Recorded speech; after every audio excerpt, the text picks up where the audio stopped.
எல்லாம் வல்ல இறைவனின் பெயரால் ஆரம்பிக்கின்றேன். அன்பானவர்களே, உங்கள் அனைவர் மீதும் சாந்தியும் சமாதானமும் உண்டாவதாக. அரசியல் நிலவரங்கள் நாளுக்கு நாள் மிகவும் உக்கிரமம் அடைந்து வருகின்ற இந்த நேரத்திலே தோழர் அன்புகுமார திசாநாயக்க அவர்களுடனான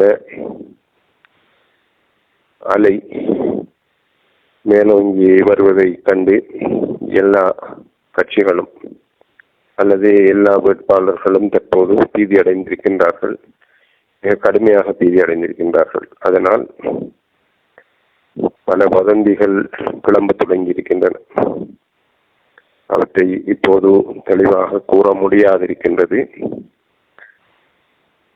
தோழர் அன்புகுமார திசாநாயக்க அவர்களை பற்றி என்ன வதந்திகள் வந்தாலும் அவற்றை மக்கள் நம்ப வேண்டிய அவசியமில்லை. ஏனெனில் அவரோடு மிக நீண்ட காலம் பயணித்தவர்கள் இருக்கின்றார்கள். அவரோடு அண்மையில் இணைந்து கொண்டவர்கள் அதிகமானவர்கள் மிக அண்மையில் இணைந்து கொண்டவர்கள் தான். எனவே சில நேரம் அண்மையில் இணைந்து கொண்டவர்கள் இந்த வதந்திகளை கேட்டு கலக்கமடையக்கூடும். ஆனால் அதற்கெல்லாம் எந்தவித அவசியமும் இல்லை. சஜித் பிரேமதாச இன்று சொல்லி இருக்கின்றார், ரணில் விக்ரமசிங்க அனுரகுமார திசாநாயக்க அவர்களின் பிரத்யேக செயலாளர் என்று சொல்லி. இதையெல்லாம் என்னத்தை காட்டுகின்றன என்றால், அனுரகுமார திசாநாயக்காவை பற்றி அவர்கள் கற்பனை பண்ணுகின்ற விடயங்களைத்தான் சொல்கின்றார்கள். ஆனால்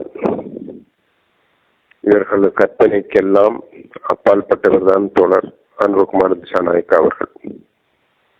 எந்த ஒரு நாட்டின் சக்தியாலும் தேசிய மக்கள் சக்தியை அடக்கிவிட முடியாது. ஏனென்றால் உண்மையில் சில யதார்த்தங்களை கலந்து வதந்திகளை பரப்புகின்றார்கள். அமெரிக்கா, இந்தியா, சைனா இந்த நாடுகளெல்லாம் நம்முடைய நாட்டு மக்களை சுதந்திரமாக வாழவிட தயாரில்லை. இது மிக நீண்ட காலமாக நாம் அறிந்து கொண்டிருக்கின்ற உண்மை. அதற்கேற்றாற்போல் ராஜபக்சவுடைய ஆட்சி காலத்தில்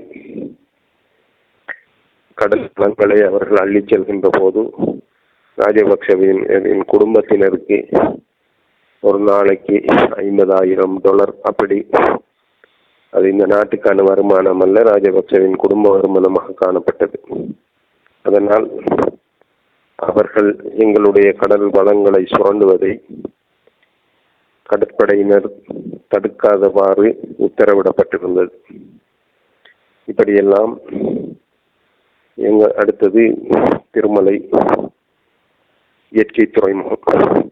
ஆண்டாண்டு காலமாக இந்த இயற்கை துறைமுகத்தை யார் தனது கட்டுப்பாட்டுக்குள் வைத்திருப்பது என்கின்ற அந்த போட்டியில் இந்த நாடு சிக்கி தவித்துக் கொண்டிருக்கின்றது. போதாக்குறைக்கு இந்தியாவினுடைய அதானி நிறுவனம் போன்றவையும் இந்த நாட்டிலே கால் ஊண்டி அந்த அதானி நிறுவனத்தின் அந்த அதானி குழுமத்தின் பணம் அமெரிக்காவினால் வழங்கப்பட்ட பணம் என்று கூட கூறப்படுகின்றது. அந்த அளவிற்கு அமெரிக்கா மறைமுகமாக வேணும் இந்த நாட்டிலே ஆதிக்கத்தை செலுத்த வேண்டும் என்று விரும்புகின்றது.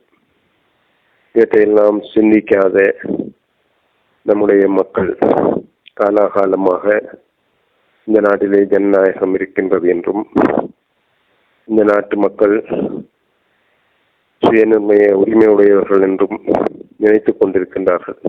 ஆனால் எல்லாவற்றையும் வெளிநாட்டினரிடம் பறிகொடுத்து விட்டு நாம் தற்போது மிக சிக்கலுக்கு மத்தியில் இருக்கின்றோம்.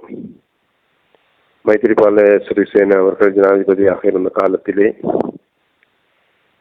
அஸ்பெஸ்டா கூரை தகடுகளை இறக்குமதி செய்வதை நிறுத்துவதாக ஒரு அறிவித்தல் விடுத்தார். அடுத்த சில தினங்களில் ரஷ்யாவில் இருந்து ஒரு அறிவித்தல் வந்தது, இலங்கை தேயிலையில் ஒரு வகையான வண்டு காணப்படுகின்றது என்று சொல்லி. அதாவது ஸ்ரீலங்காவிலிருந்து ஏற்றுமதி செய்யப்பட்ட தேயிலையில் ஒரு வகையான வண்டு காணப்படுகின்றது என்று ரஷ்யா அறிவித்தது. அப்போது மைத்திரிபால சிறிசேன ஜனாதிபதி, அப்போதைய ஜனாதிபதி, இங்கே இருந்து ஒரு தூதுக்குழுவை அனுப்பினார் அதனை பரிசோதிப்பதற்கு. அங்கே சென்ற போதுதான் அவர்களுக்கு சொல்லப்பட்ட விடயம், நாங்கள் தேயிலையில் வண்டு இருக்கின்றது என்று குறிப்பிட்டது. எங்களுடைய பொருளை நீங்கள் இறக்குமதி செய்வதற்கு தடை விதித்திருக்கின்றீர்கள்.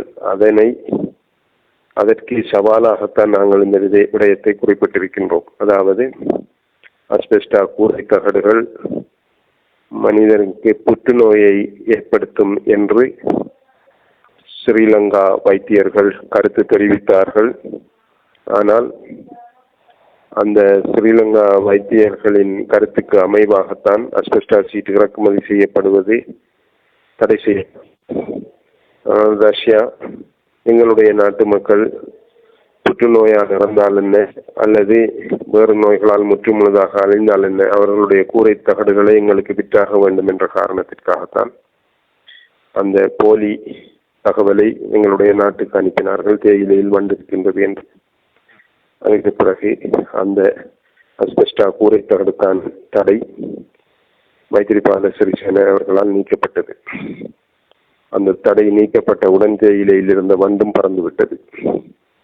இப்படித்தான் எங்களை இந்த வெளிநாட்டு சக்திகள் எப்போதுமே அடக்கி ஆள்கின்றன. இப்போதும் கூட அன்புகுமார் ஆட்சிக்கு வந்தால் எங்களுடைய எதிர்காலம் என்னவாகும் என இந்த ஆக்கிரமிப்பாளர்கள் யோசித்துக் கொண்டிருக்கின்றார்கள். அதை பயன்படுத்தி பலவிதமான வதந்திகளை தனில் தரப்பில் உள்ள முன்னாள் அமைச்சர்கள், முன்னாள் நாடாளுமன்ற உறுப்பினர்கள் அல்லது தற்போதைய நாடாளுமன்ற உறுப்பினர்கள், இப்படிப்பட்டவர்களும் சஜித் பிரேமதாச அணியில் உள்ளவர்களும் சஜித் பிரேமதாசவும் இந்த வதந்திகளை கிளப்பிக் கொண்டிருக்கின்றார்கள். எனவே இவற்றை என்றைக்குமே மக்கள் நம்ப வேண்டிய அவசியமில்லை, நம்பவும் கூடாது. நிச்சயமாக தேசிய மக்கள் சக்தி வெல்லும். அதற்காக நாம் திசை காட்டி சின்னத்திற்கு வாக்களித்து தோழர் அன்புகுமார திசாநாயக்க அவர்களை வெற்றியடைய செய்வோம் என்று கேட்டு விடைபெற்றுக் கொள்கின்றேன்.